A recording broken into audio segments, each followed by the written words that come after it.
오늘 이 본문 가지고 함께 나누기 원하는 주제가 있다면은 오늘 말씀 그 제목도 되지만 영광에서 영광으로라는 그러한 주제입니다. 본문 28절 말씀 제가 다시 한번 읽어보겠습니다. 아버지여, 아버지의 이름을 영광스럽게 하옵소서 하시니 이 하늘에서 소리가 나서 이르되 내가 이미 영광스럽게 하였고 또다시 영광스럽게 하리라 하시니, 말씀이 기록되어 있습니다. 아들 예수가 아버지 하나님께 당신의 이름을 영화롭게 하라고 이렇게 간구하였더니, 말을 하였더니 아버지 하나님이 이렇게 말씀하십니다. 나는 이미 영광을 받았고 영광스럽게 되었고 또다시 영광을 받으실 것이라고 이렇게 선포하십니다. 무슨 의미일까? 이미 영광을 받으셨고 영광스러우셨고 또다시 영광스럽게 하겠다는 그런 말씀. 어떻게 하는 것이 여러분과 제가 하나님 아버지를 지속적으로 영광스럽게 해드릴 수 있을까? 예수님의 말씀이셨습니다. 어떻게 하는 것일까? 우리가 참 종종 여러분 쓰는 말입니다. 하나님의 영광을 위하여 무엇을 하든지 간에. 고린도전서 10장 31절의 말씀 아마 기억하실 것입니다. 그런즉 너희가 먹든지 마시든지 뭐라고 그랬죠? 무엇을 하든지 하나님의 영광을 위하여 하라 라고 기록되어 있습니다. 우리가 먹든지 마시든지 무엇을 하든지 하나님의 영광을 위하여 하라. 어떻게 하는 것이 하나님의 영광을 위한 것일까? 무슨 의미일까? 비슷한 내용의 글을 우리가 그 말씀을 찾아볼 수가 있는데, 로마서 1장 17절 말씀 제가 한번 읽어보겠습니다. 함께 읽지요. 자, 시작. 복음에는 하나님의 의가 나타나서 믿음으로 믿음에 이르게 하나니 기록된 바 오직 의인은 믿음으로 말미암아 살리라 함과 같으니라. 믿음으로 믿음에 이르게 하나니, 무슨 의미일까? 믿음으로 믿음에 이르게 하나니. 복음은 예수의 이야기입니다. 복음은 진리입니다. 복음은 예수입니다. 우리가 믿음으로만 예수가 주이심을 고백할 수 있습니다. 여러분, 믿음이 없이는 예수가 주라고 말할 수 없습니다. 믿음이 있어야 됩니다. 믿음이 없이는 예수가 하나님의 아들임을 인정할 수가 없습니다. 이 땅에 오신 그 성신하신 예수를 하나님의 아들이라 고백할 수가 없다는 것이죠. 예수를 믿음으로 의롭다함을 저희가 얻었습니다. 이거를 이제 한자로 이신칭이라고 그러는데, 믿음으로 의롭다함을 얻었다. 의인 되는데, 의인은 이 예수를 잘 따르는 사람들이죠. 예수를 따르는 삶, 우리의 삶의 모습인데, 이 따르는 모습조차도 여러분 우리 힘으로 할 수 없습니다. 믿음이 있으셔야 돼요. 이 땅에 살아가면서 당하는 모든 일들 가운데서 우리가 무엇으로 이것을 이기고 나갈 수 있겠습니까? 받을 수 있겠습니까? 믿음이 없이는 살 수 없습니다. 우리의 시작도 믿음이고 우리의 과정도 믿음이고 잘 마칠 수 있는 것도 믿음이라는 것이죠. 믿음으로 믿음에 이르는 삶. 마찬가지로 예수님께서 성육신으로 오시겠다고 결단 내리신 것이 그 자체가 아버지를 영광스럽게 한 것입니다.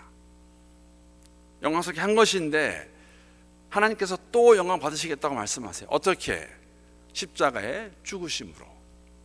오신 목적을 이루실 때 아버지께서 다시 영광을 받으시겠다고 그렇게 말씀하십니다. 우리 역시 예수를 믿음으로 하나님께 영광을 드린 것 같이 우리에게 믿음으로 예수를 믿어서 하나님 영광을 받으셨지요. 그런데 그 영광은 시작입니다. 끝이 아닙니다. 우리의 삶 자체가 하나님께 영광을 올려드릴 수 있는 그러한 마음으로 살아갈 때에 우리가 먹든지 마시든지 무엇을 하든지 하나님 영광을 위해서 살아가는 것, 그 이야기를 오늘 잠깐 이 밤에 나눴으면 좋겠습니다. 무엇을 하는 것이, 어떻게 사는 것이 하나님 영광을 위해 사는 것인가? 오늘 본문에 그 내용이 좀 나와 있는데, 오늘 본문 20절 말씀 제가 다시 한번 보겠습니다. 20절 말씀 보게 되면은 명절에 예배하러 올라온 사람 중에 헬라인 몇이 있는데 라고 이렇게 시작을 합니다. 여기 나오는 명절은 우리가 알고 있다시피 유대인의 절기를 말하고 있는데 여기에 나오는 명절은 유월절입니다. 유대인뿐만 아니라 디아스포라로 예루살렘 지역, 즉 팔레스타인에 있던 사람뿐만 아니라 다른 지역에 있던 사람들도 명절이 되면은 이렇게 찾아오는 거, 예루살렘으로 명절을 지키기 위해서 우리가 잘 알고 있습니다. 아마 그 모습을 잘 보여주는 것, 오늘 헬라인 얘기가 나오는데 사도행전 10장의 사도행전을 보게 되면은 이러한 사람들, 사도행전 2장에 나오는 모습 나와 있고, 명절을 지키러 오는 사람들 가운데는 다 유대인뿐만 아니라 우리가 알고 있는 그 구절이 있죠. 텀이 있습니다. 어떤 게 있냐면은 하나님을 경외하는 사람들이 있었습니다. 유대인은 아니었는데 헬라인들이고 이방인들인데 유대교를 믿는 사람들, 그래서 성경에 나오는, 구약에 나오는 하나님을 경외하는 사람들이 있었습니다.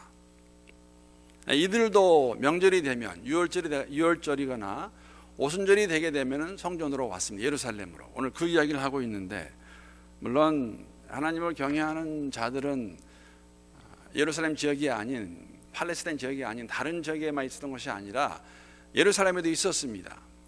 예수님 당시에는 로마가 팔레스타인을 통치하고 있었는데, 복음서에 보게 되면 우리가 잘 알고 있는 예수님이 칭찬하시는 백부장이 있습니다. 내가 유대인들 가운데서도 이만한 믿음을 가진 자를 찾지 못했다, 보지 못했다 했던 그 백부장 기억나실 것입니다. 이와 같이 예루살렘에도, 팔레스타인 지역에도, 또 디아스포라로 나가 유대인들이 사는 그곳에도 유대인이 아니지만 하나님을 경외하는 자들, 그러한 자들이 있었고, 그러한 자들 가운데서 오늘 복음서에는 유일하게 이러한 말이 있습니다. 헬라인의 이야기가 나옵니다. 유대인 이야기가 아닙니다. 헬라인이 왔다는 것이죠. 이들이 지금 예루살렘에 와 있습니다. 예배하러 올라와 있습니다. 21절을 보게 되면은 이들이 지금 예루살렘에 와서 이들 들은 것 같아요. 이 헬라인들도 예수에 대한 이야기를. 그래서 21절을 보게 되면 그들이 갈릴리 벳세다 사람 빌립에게 가서 청하여 이르되 선생이여 우리가 예수를 배웠고자 하나이다 하니 라고 기록하고 있습니다. 이들이 왜 빌립에게 갔을까? 12명의 제자가 있었는데 왜 빌립에게 가서 이렇게 예수 보겠다는 말을 했을까? 빌립은 우리가 알고 있다시피 12제자 중에 한 명입니다. 그리고 그의 고향이 벳세다인 걸 알 수가 있죠. 여러분 벳세다 기억나세요? 어느 지역인가? 지난주에 잠깐 말씀드린 것 같은데, 벳세다는 예수님께서 지난주 토요일 날 새벽에 드린 말씀 가운데 있었던 이야기입니다. 제자들에게 단기 선교를 갔다 오라고 내보냅니다. 가서 복음을 전하고 천국 복음을 전하고, 그냥 내보내지 않으셨어요. 그들에게 병을 고칠 수 있는 능력을 주셨고 귀신을 쫓아내는 권세를 주셨습니다. 그래서 그들이 나가서 이것을 이란 사역을 감당하고 돌아왔을 때에 예수님께서 그들을 데리고 한적한 곳, 그들이 쉴만한 곳, 그들이 먹기도 하고 기도할 만한 곳을 갔는데 그곳이 벳세다입니다. 그 지역입니다. 벳세다는 이 예수님 당시에 굉장히 헬라화가 많이 되었던 도시입니다. 헬라화가 많이 되었다는 의미는 뭐냐면은 팔레스타인에 있는 도시지만 복음서에 보게 되면은 그러한 지명 이름이 나옵니다. 디카폴리스.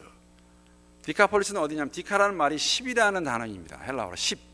폴리스는 도시라는 이야기인데 디카폴리스는 팔레스타인 지역에서 헬라화가 많이 된 도시들을 가리켜서 디카폴리스라고 불렀습니다. 그래서 이 벳세다도 아마 혹시 그 중에 하나가 아니었을까.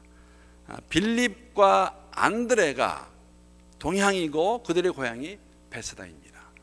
그리고 빌립과 안드레 이 이름만이 헬라 이름이에요.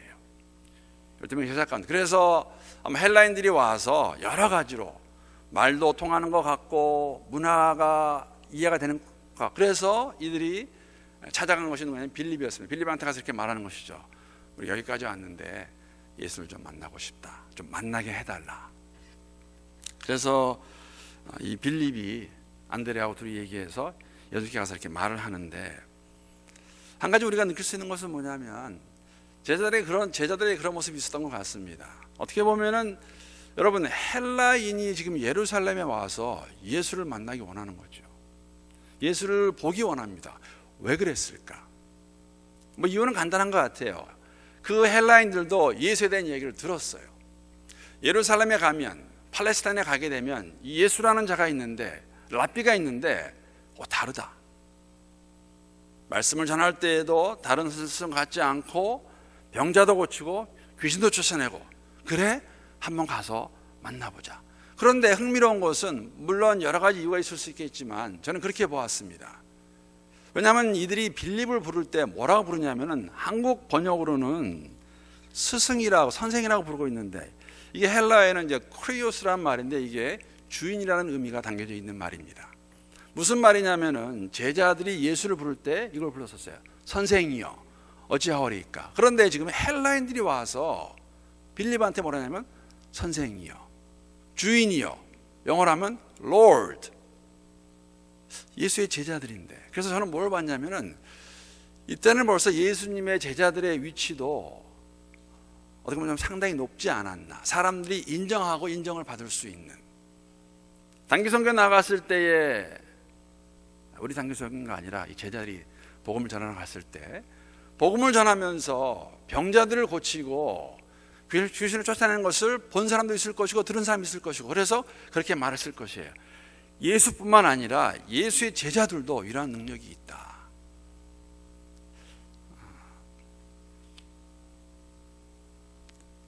한 번은 예수님께서 변화산에 계실 때에, 화요일날, 어저께 새벽에 나눈 이야기지만, 어떤 귀신 들린 아들을 가진 아버지가 그 아들을 데리고 누굴 찾아가냐면은 제자들에게 찾아갑니다. 왜 찾아갑니까? 낫게 해달라고. 자, 문제는 고치지 못했어요. 그냥 알 수 있는 것은 뭐냐면 벌써 제자임에도 불구하고 사람들이 그들을 인정했고 제자들을, 그들의 위치가 좀 높지 않았나. 그러한 모습을 제가 보면서 우리에게 어떻게 보면은 좀 조심해야 될 그러한 모습을 보여주지 않았나. 우리가 아니라 예수께서 하시는 일, 그러한 상황이 지금 오늘 본문의 시작이고, 예수를 보러 왔다는 헬라인들의 요청을 들은 예수님께서 아주 흥미로운 대답을 주십니다. 지금 빌립보가 안 들어가서 뭐라고 말하냐면, 예수님, 지금 헬라인 몇 명이 왔는데 그 헬라인이 예수님을 만나기 원합니다. 보기 원합니다. 어떻게 할까요? 이렇게 했는데 23절 말씀 보게 되면 예수께서 대답하여 이르시되 인자가 영광을 얻을 때가 왔도다 라고 말씀하십니다. 아니, 지금 헬라인 몇 사람이 예수를 보러 왔는데 왜 예수께서 그 말을 듣고 인자가 영광을 얻을 때가 왔다고 그렇게 말씀하셨을까? 의미가 무엇일까? 왜 그렇게 말씀하셨을까? 그러니까 헬라인이 예수를 찾아온 그때, 이때가 인자가, 예수님께서 이제 영광을 얻을 때가 왔다고 말씀하시는 것이죠. 제가 조금 전에 말씀드린 것 같이 사복음서에서 헬라인이 예수를 만나러 온 이야기는 없습니다. 오직 유일하게 여기밖에 없습니다. 근데 이 요한복음이 어떻게 보면은 의도가 있는 그러한 내용이죠. 12장 오늘 20절부터 시작했는데 19절을 보게 되면은 바리새인들이 이렇게 말하고 있습니다. 제가 한번 12장 19절 말씀 읽어보겠습니다. 바리새인들이 서로 말하되 볼지어다 너희 하는 일이 쓸데없다. 보라 온 세상이 그를 따르는도다 하니라. 지금 바리새인들이 서로 얘기하는 거예요. 야, 이거 다 쓸데없다.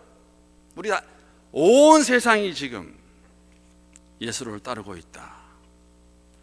여러분, 바리새인들이 가장 안 좋아하고 싫어하고 좀 더 나가면 두려워했던 것이 무엇입니까? 예수라는 갈릴리 청년이 갑자기 나타나서 사람들의 주목을 받고 사람들이 그를 따르는 것이었습니다. 사람들을 열광시킬 사람이 있다면, 무리를 열광시킬 만한 지도자가 있다면 자신들이어야 돼요. 바리새인들. 여러 가지 이유로 사실 바리새인들 또 종교 지도자들은 예수가 주목을 받는 것, 사람들이 예수를 좋아하고 따르는 것, 인기가 올라가는 것 좋아하지 않았습니다. 오병이의 기적이 있은 다음에 사람들이 뭘 원했습니까?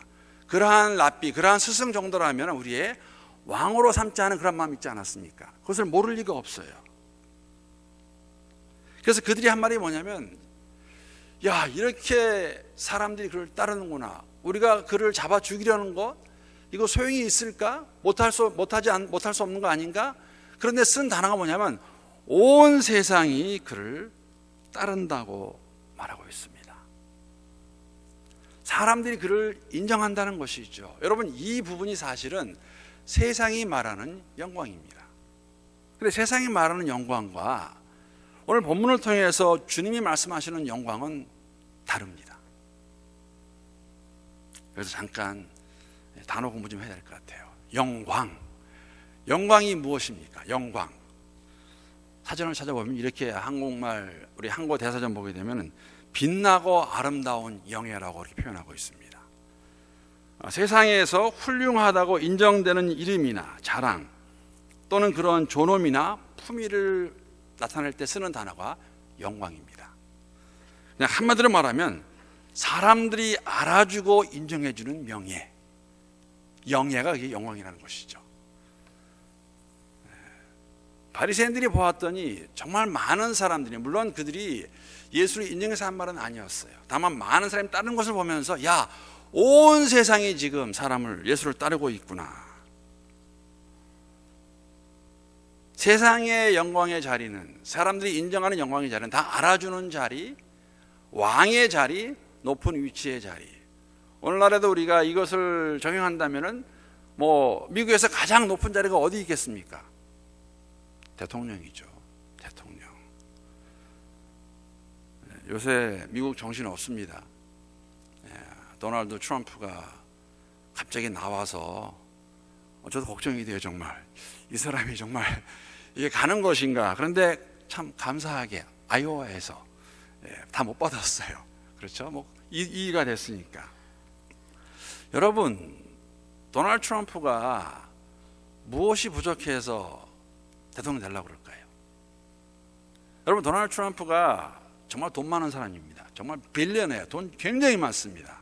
근데 이 사람 이야기를 들어보게 되면 어릴 때부터 수단이 있었던 것 같아요. 근데 이 사람이 결정적으로 돈을 버는 방법이 두 가지입니다. 하나는 뭐냐면 카지노 사업에 투자합니다. 카지노 사업. 거기 번 돈을 가지고 땅 투자해서 부동산 투자하고 돈 버는 사람이에요. 그래서 사실은 대단한 사업가는 많습니다. 그런데 돈으로 만족 못하는 거죠. 돈이 그렇게 많으면 뭐합니까? 3번 결혼을 했는데 전부 다 정말 모델대로 결혼했어요. 3번씩이나. 지금 3번째 부인은 딸보다도 어립니다. 이런 사람, 이 사람이 왜 대통령에 나가려고 그럴까? 왜 대통령이 되려고 그럴까? 왜 그럴까요? 답은 하나인 것 같아요. 자신의 영광을 위해서. 나 좀 인정해달라. 나 대통령 될 만하다. 사람들이 생각하는 영광. 바리새인들도 사실은 그렇게 말을 안 했지만은 온 세상에 예수를 쫓는구나. 야, 정말 영광스러운 자리에 갔구나라는 것을 그들이 생각했다는 것이죠. 그래서 오늘 그 이야기를 바로 이어서 21절에 보게 되면은 온 세상이 예수를 쫓아오고 있다, 따르고 있다, 찾고 있다. 그래서 헬라인도 찾으러 왔습니다. 헬라인까지 예수를 보기 원합니다. 그런데 예수님이 말씀하시는 영광은 이렇게 세상 사람들이 말하는 영광과는 다르다는 것이죠. 예수님의 영광은 이제 십자가의 죽음을 이야기하고 있습니다. 세상의 눈으로 보게 되면 여러분, 십자가의 죽음은 고난의 모습이고 굴욕의 자리입니다. 십자가는 우리가 알고 있다시피 가장 로마 제국에 대항하여 질이 안 좋은 그러한 죄수를 죽일 때 쓰던 방법이 십자가의 처형이었습니다. 그런데 예수님은 오늘 그 얘기를 하세요. 영광을 받을 것인데, 아버지께 영광을 돌려드릴 것인데 그 영광이 어떤 것이냐면은 난 이렇게 죽을 것이다. 십자가 죽음이라고 말씀하시는 것이죠. 헬라인이 예수를 찾아온 그 모습 가운데서 저는 사도 요한의 또 다른 모티브, 또 다른 진의가 있다는 것이죠. 왜 사도 요한만 헬라인이 와서 예수를 찾는 것을 기록하고 있고 그 이야기를 들은 예수님께서 뭐라고 말씀하시냐면 그래, 그럼 이제 내가 영광을 받을 때가 왔다고 말씀하셨을까? 복음서가 4개가 있습니다. 마태, 마가, 누가, 공강복음이라고 말합니다. 그리고 요한복음이 있습니다. 요한복음에는 마태, 마가, 누가가 묘사하지 않은 부분들이 있습니다. 헬라인이 찾아온 그 모티브 안에는, 그 모습 안에는 또 다른 진리가 있다는 것이죠. 무엇이냐면은 요한복음 3장 16절의 말씀이에요. 하나님이 세상을 이처럼 사랑하사 독생자를 주셨으니 뭐라고 그러죠? 그 다음에 이는 그를 믿는 자마다 멸망하지 않고 영생을 얻게 하려 함이라. 하나님이 유대인을 사랑하사, 이방인을 사랑하사, 사랑하는 만자를 사랑하사, 아닙니다, 세상을 사랑하사 세상에 있는 모든 사람을 다 사랑하셨습니다. 지금 유대인들에게는 이 관점이, 각도가 완전히 갇혀 있는 것이죠. 선택받은 우리들, 하나님의 선민 아니에요. 하나님이 세상을 이처럼 사랑하사, 그 세상을 사랑하는, 세상에 있는 모든 사람에게는 유대인뿐만 아니라 헬라인도 있다는 것이죠. 이방인도 있다는 것이죠. 그래서 그들이 지금 오는 것입니다. 예수를 찾아서. 예수님이 오신 목적이 모든 사람을 위해서 오셨기 때문에. 여러분, 이 내용은 하나님께서 처음에 이스라엘 백성을 선택한 이유와 목적과 동일합니다. 창세기 12장 3절 말씀이죠. 세상의 모든 민족과 나라와 방언과 족속과 백성과 그리고 가족이 복을 받을 것이다. 무슨 복? 하나님을 아는 복. 이 모티브가 있다는 것이죠. 요한복음 3장 16절 그리고 오늘 12장에 와서 지금 헬라인들도 예수를 찾아옵니다. 예수를 보기를 원한다는 것이죠. 이것이 하나님께서 이스라엘 백성을 선택한 목적이셨고 여러분과 저를 택하신 목적입니다. 동일합니다. 다르지 않습니다. 여러분과 제가 반복하여 고백하고 느끼고 깨달아야 되는 거, 왜 우리를 믿음을 허락하셔서 믿음을 선물로 주셔서, 창세기 1장 1절의 말씀 믿어진다는 것은 여러분 선물입니다. 어떤 사람은 믿고 싶어도 안 믿어져요. 보지 못했는데 하나님이 어디 있느냐 그렇게 말하고 믿지 못합니다. 근데 여러분과 저는 믿을 수 있어요. 왜? 하나님이 믿음을 저희들에게 선물로 주셨기 때문에. 그러면 왜 우리를 믿음을 허락하셔서 믿게 하셨을까? 이 땅에서 이대로 살다 가라고? 그거는 아니겠지요. 동일한 목적이에요. 우리의 삶 그 자체가 증인으로 살아갈 때 우리를 통하여, 우리의 삶의 모습을 통하여 예수 모르는 사람들이 하나님을 알게 하기 위해서, 이 목적을 이루기 위해서, 이 목적을 이루는 것은 영광입니다. 왜? 하나님께서 원하시는 것이기 때문에. 그런데 사람의 눈으로 보게 되면은 말이 안 되는 이야기예요. 왜? 십자가의 죽음이기 때문에. 죽으셔야 됩니다. 십자가의 죽음이 부활의 영광에 이른다는 것을 오늘 본문 24절에서 보여주고 계시죠.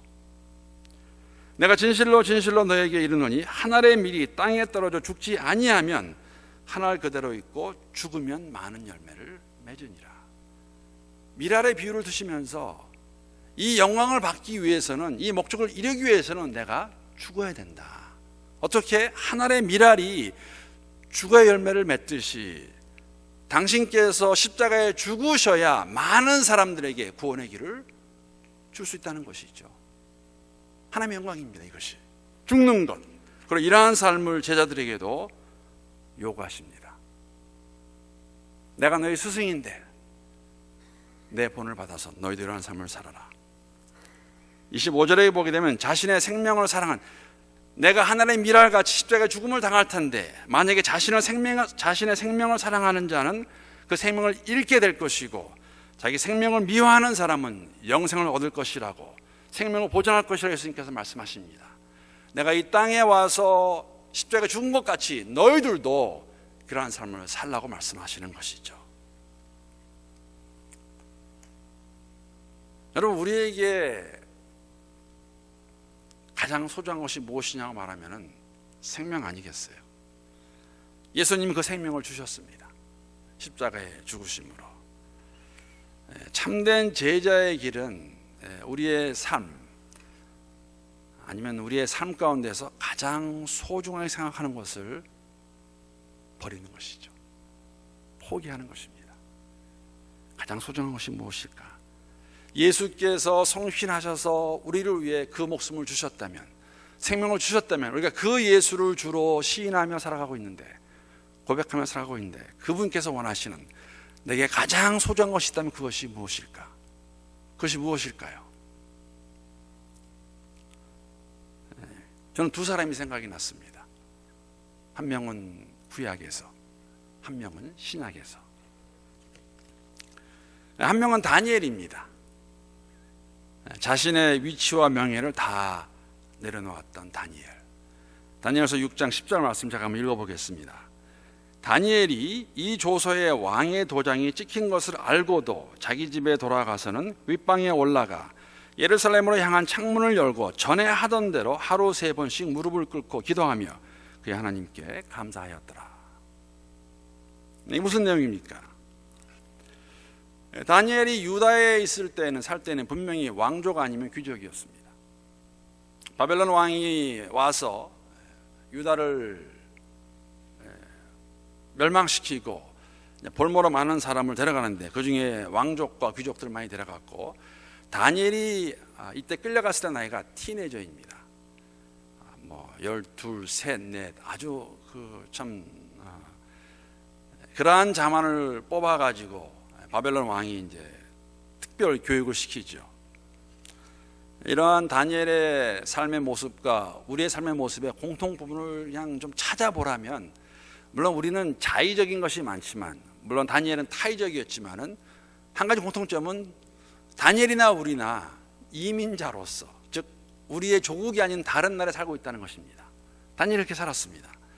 이민자로서의, 물론 타의적인 것이었지만 그의 삶은 정말 대단히 성공적인 삶이었어요. 그만한 삶을 살아가는 사람이 있었을까? 요셉 못지 않습니다. 다리오가 왕이 됩니다. 벨사벨이 죽고 왕이 되어 정치체제를 바꾸죠. 그래서 120명의 지방 장관을 세워서 전 지역을 다스리게 하는데, 그 120명의 지방 장관을 다스리는 3명의 총리 가운데 한 사람이 다니엘이에요. 굉장한 거죠, 여러분. 지금 백악관에서 장관 이상의 그러한 위치에 있는 사람이 다니엘이었습니다.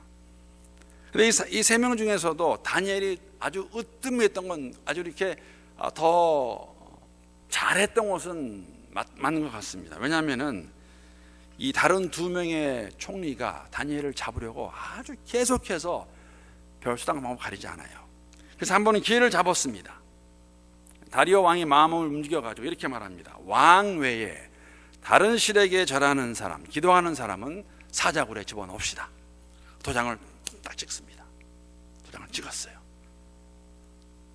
앞으로 다리오 왕 외에 다른 사람에게, 다른 신에게 기도하는 사람, 절하는 사람, 경배하는 사람은 잡아서 사자굴에 넣는다. 의미는 죽는다는 거죠. 죽는다는 거. 이 조서를 다니엘이 알고 있으면서도, 기도하면 어떻게 되는 걸 알고 있으면서도 다니엘은 예전과 같이 그날도 다락방에 올라가서 예루살렘을 향해서 3번 기도합니다. 옳지, 됐다. 그래서 우리가 알고 있는 내용, 이제 사자굴에 빠지는 것이죠. 여러분, 지금 다니엘이 하고 있는, 제가 방금 읽어드린 다니엘 6장 10절의 말씀은 총리 자리를 뺏기는 정도가 아니라 지금까지 갖고 놓은 모든 명예, 재산 다 없어질 것입니다. 그 정도가 아니죠. 사자굴에 들어가게 되면 죽게 됩니다. 죽을 것입니다. 그런데도 다니엘은 포기하지 않습니다. 왜? 지금까지 그가 살 수 있었던 것은, 그 자리에 갈 수 있었던 것은 하나님께서 함께 하셨기 때문에, 그 하나님 믿고 하나님 한 분만을 전적으로 의지하고 그가 다리오 왕의 그 새로운 법령 그거 지키지 않습니다. 다 내려놓는 것이죠. 신약에서 또 한 명 되라고 그러면 저는 바나바를 꼽겠습니다. 사도행전 4장 36, 30절 말씀 잠깐 읽어보겠습니다. 구르보에서 난 레이족 사람이 있으니 이름은 요셉이라. 사도들이 일컬어 바나바라, 번역하면 위로의 아들이라 하니 그가 밭이 있음에 팔아 그 값을 가지고 사도들의 발 앞에 두니라. 우리가 잘 알고 있는 사도행전 2장, 3장, 4장에 나오는 사건입니다. 성령께서 베드로의 입술을 통하여서 복음을 선포했을 때에 정말 수많은 사람들이 예수를 믿습니다. 3,000명, 5,000명.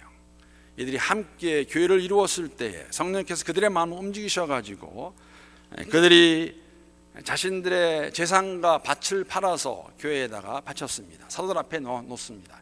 이것을 가지고 가난한 자들을 도와줬기 때문에 그 당시 교회 안에는 가난한 자가 없었습니다.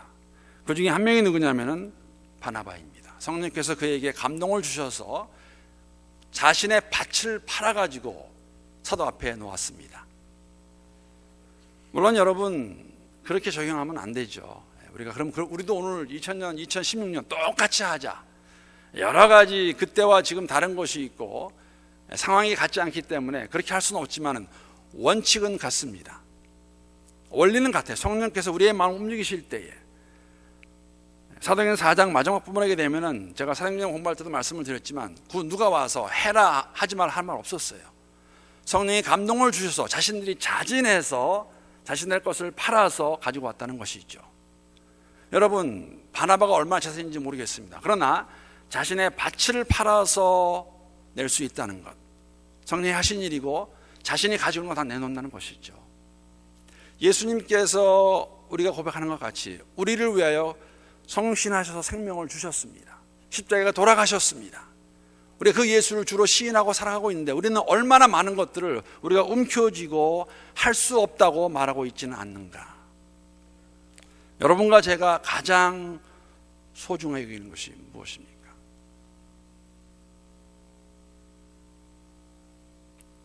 예수님은 그런 삶을 사시고 저희들에게 본을 보여주셨어요. 너희들 이렇게 살아라. 26절 말씀 보게 되면 예수님 말씀하십니다. 사람이 나를 섬기려면 나를 따르라. 우리 예수 따라가는 사람들 아닙니까? 나 있는 곳에 나를 섬기는 자도 거기 있으리니 사람이 나를 섬기면 내 아버지께서 그를 귀히 여기시리라. 따르라고 말씀하시는 제자들에게도 그 본을 보여주셨고 오늘 우리에게도 그대로 살으라고 저에게 말씀해 주시는 것이죠. 여러분 한 가지 가장 힘든 것은 뭐냐면 이러한 삶이 결코 쉽지 않다는 것입니다. 여러분 예수님께서도 힘들어 하셨습니다.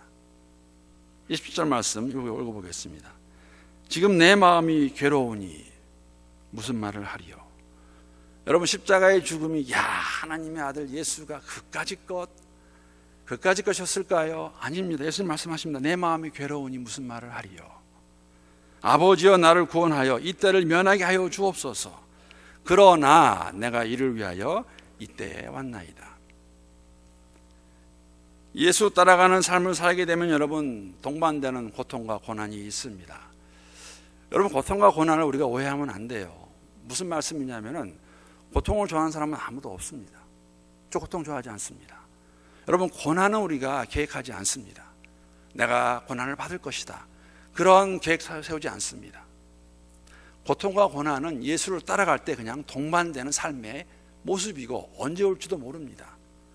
우리가 가져야 되는 것은 그러한 고통과 고난이 온다 할지라도 예수를 바라보며 믿음으로 갈 수 있겠다는 그런 마음의 자세가 되어 있으면 되는 것이죠. 누가 고통을 좋아합니까? 누가 고난을 계획할 수 있습니까? 그런 일이 있을 수 없습니다. 여러분 예수님께서 말씀하시는 내 마음이 괴로우니 어디서 이 모습 볼 수가 있어요? 겟세마네 동산에서 예수님의 기도 아닙니까? 여러분 이제 몇 시간 안 있으면 죽을 텐데 십자가의 그 죽음 우리는 보기만 해도 여러분 패션 오브 크라이스트 영화 보셨죠? 영화로 보기만 해도 그걸 볼 수가 없어요. 왜? 너무 비참해서 살점이 떨어져 나가는 그걸 알고 계신 예수님 그게 쉬웠을까요? 무슨 말을 하리요? 내가 어떻게 이 말을 표현할 수 있겠습니까? 아버지여 나를 구원하소서. 이때를 면할 수 있으면 면하게 해 주시옵소서. 그러나 내가 이 일을 위해 왔기 때문에 내가 감당하겠습니다. 예수의 제자이기 때문에 감당해야 된다는 것이죠. 어떤 고통이 온다 할지라도 고난이 있다 할지라도 더 힘든 것은 여러분 이러한 삶을 세상은 이해하지 못해요. 세상은 비웃을 것입니다. 오늘 본문에도 그 얘기가 나옵니다. 34절 말씀 그렇게 말씀을 했더니 무리가 이렇게 말합니다. 무리가 대답하여 이르되 우리는 율법에서 그리스도가 영원히 계신다함을 들었거늘 너는 어찌하여 인자가 들려야 하리라 하느냐. 이 인자가 누구냐? 네가 말하는 그 인자 그러한 죽음 율법은 말하고 있지도 않다. 비슷하지 않습니까?